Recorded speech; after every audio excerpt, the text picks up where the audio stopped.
Selamat pagi saudara-saudari yang terkasih dalam nama Tuhan Yesus Kristus. Sebelum kita melakukan aktivitas kita dalam satu hari ini, mari sejenak kita mendengarkan firman Tuhan yang tertulis dari kitab 2 Tawarik pasal yang ke-18 ayatnya yang ke-13.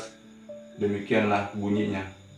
Tetapi Mika menjawab, demi Tuhan yang hidup, sesungguhnya apa yang akan difirmankan Allahku, itulah yang akan kukatakan. Demikianlah pembacaan firman Tuhan. Saudara-saudari yang terkasih dalam nama Tuhan Yesus Kristus, firman Tuhan hari ini berbicara tentang kisah Raja Ahab dan Nabi Mika. Nabi Mika merupakan salah satu nabi dari 400 nabi yang dipanggil Yosafat untuk Raja Ahab sebagai penasehat kerohanian atau perantaraan untuk meminta petunjuk agar memimpin bangsa Israel. Raja Ahab merupakan raja yang suka mendengarkan ramalan-ramalan yang baik, sedangkan Nabi Mika merupakan salah satu nabi yang berbeda daripada nabi yang lain, atau nabi bisa kita sebut dengan nabi yang istimewa.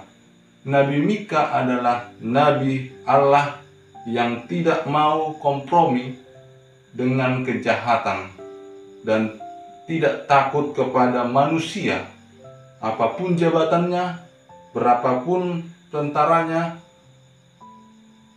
Nabi Mika hanya takut akan Tuhan. Mika selalu menyatakan kebenaran akan firman Tuhan, sehingga ketika Raja Ahab bertanya kepada Mika, maka Mika menjawab dengan jelas bahwa demi Tuhan yang hidup,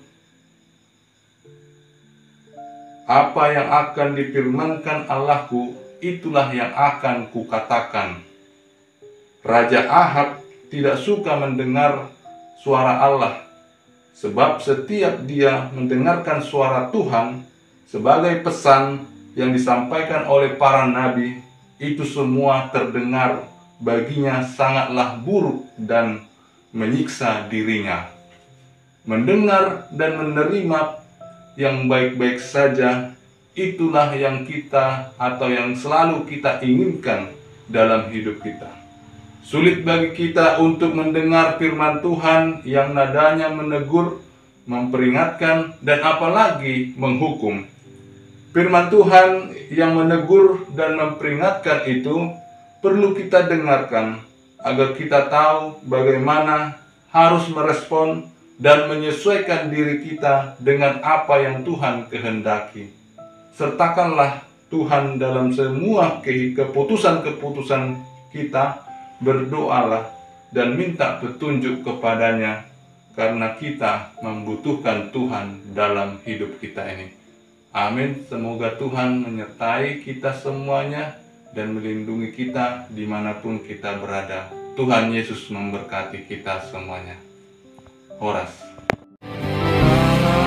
Masa di golumon, Tuhan menjaga holong nado mangon di honho, Tuhan menjaga